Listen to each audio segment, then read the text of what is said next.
एक ऐसा जेल जहां कैदी को अगर खुला भी छोड़ दिया जाए तब भी वो वहां से भाग नहीं सकता। तो वहां से ये 3 कैदी आखिर कैसे भाग निकले, ये उसकी 3 टॉप लेवल एजेंसी ने भी इसे समझने में अपना पूरा जोर लगा दिया, लेकिन नहीं समझ पाए। ये जेल ब्रेक 60 सालों के बाद भी एक मिस्ट्री बना हुआ है। संजय टीवी की वीडियो में आपका फिर से स्वागत है।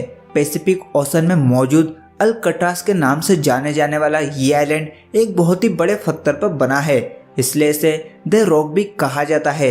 एक तो इसके चारों ओर पानी ही पानी है, दूसरा इसके चारों ओर 15 फीट की दीवारें पे खड़ी की गई हैं और यहाँ सिक्योरिटी भी बहुत ही हाई थी। इसीलिए इस जेल को पहले इनएस्केपेबल जेल के नाम से भी जाना जाता था।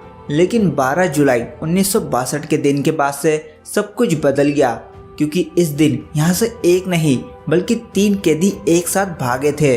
दरअसल इस कहानी के 4 किरदार हैं, जिसमें से जॉन और क्लेरेंस भाई भाई थे, बाकी थे फ्रैंक और एलन वेस्ट।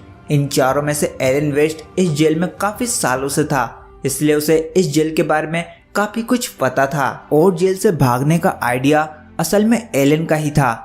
उसने ब्लॉक बी में एक ऐसा रास्ता खोज लिया था जहां से भागना मुमकिन था, लेकिन चारों में से कोई भी ब्लॉक बी में नहीं था। ये चारों लंच ब्रेक में मिलकर ये प्लान करते थे कि कैसे ये ब्लॉक बी में शिफ्ट हो सके, और इनकी किस्मत देखो, चारों को ब्लॉक बी में शिफ्ट किया गया, वो भी ठीक एक दूसरे के बगल में। इनका पहला पड़ाव तो सक्सेसफुल हो गया था और अगले 2 सालों तक ये अपने प्लान को आगे बढ़ाते रहे।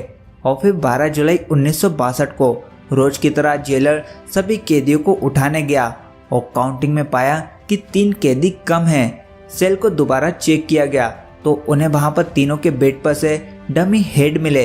वो तीनों ही भाग चुके थे और उन्होंने साबुन, प्लास्टिक और सीमेंट से इन हेड को बनाया था ताकि रात को राउंड मारने वाले जेलर को पता ही ना चले कि यहाँ पर कोई भी नहीं है।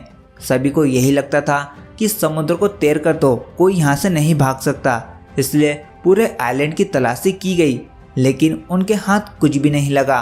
और असल में एलन, जिसका ये प्लान था, वो भागा ही नहीं। इन्वेस्टिगेशन से पता चला कि तीनों अपनी दीवार में लगे छोटे से वेंट को तोड़कर वहां से बाहर निकले हैं। एलन के सेल में भी ये सुराग मिला, जो कि असल में उस होल से भाग ही नहीं पाया था, और उसे अब ये अच्छे से मालूम था कि वो बुरा फंस चुका है। इसलिए उसने अपनी भलाई के लिए इन्वेस्टिगेटर्स को अपना सारा प्लान बता दिया। वो बताता है कि 6 महीनों से वो इस हॉल को बड़ा कर रहे थे और ये इस काम को तब करते थे जब म्यूजिक आर्ट चलता था, क्योंकि उस टाइम शोर शराबा बहुत ही रहता था। ये वेंट एक कॉरिडोर में निकलता था जहाँ कोई भी सिक्योरिटी नहीं थी। वहाँ से पाइप के जरिए वो बिल्डिंग की छत पर गए और दूसरे पाइप से नीचे उतरे और बसते बसते 15 फुट की फ्रेंच को लांग गए। सभी कैदी को रेनकोट दिए जाते थे और इन्होंने बहाने से उन्हीं रेनकोट को इकट्ठा करके रखा था, और उन्हीं रेनकोट से उन्होंने एक क्राफ्ट और एक लाइफ जैकेट जैसा कुछ बनाकर रखा था। चौथा साथी एलन बताता है कि प्लान के मुताबिक उन्हें पहले पास में मौजूद एंजल आइलैंड पर जाना था, फिर वहां से मेनलैंड पर जा वहां से कुछ कपड़े और गाड़ी लेकर निकल जाना था। इसके बाद सभी पास के मेनलैंड पर तलाशी की गई तो उन्हें वहां पर कोई भी रॉबरी का केस नहीं मिला।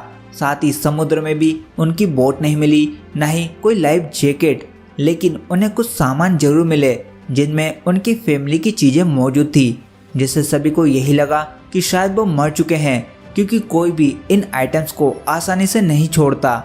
लेकिन कई महीनों तक खोज करने पर भी उनकी बॉडी कहीं पर भी नहीं मिली और ये केस एक मिस्ट्री बन गया, जो कि आज तक सोल्व नहीं हुआ, क्योंकि किसी को अभी तक पता ही नहीं चला कि वो तीनों गए तो गए कहाँ। इसी तरह की और वीडियोस देखते रहने के लिए वीडियो को लाइक और चैनल को सब्सक्राइब कर बेल आइकन को ऑल पर करना मत भूलना।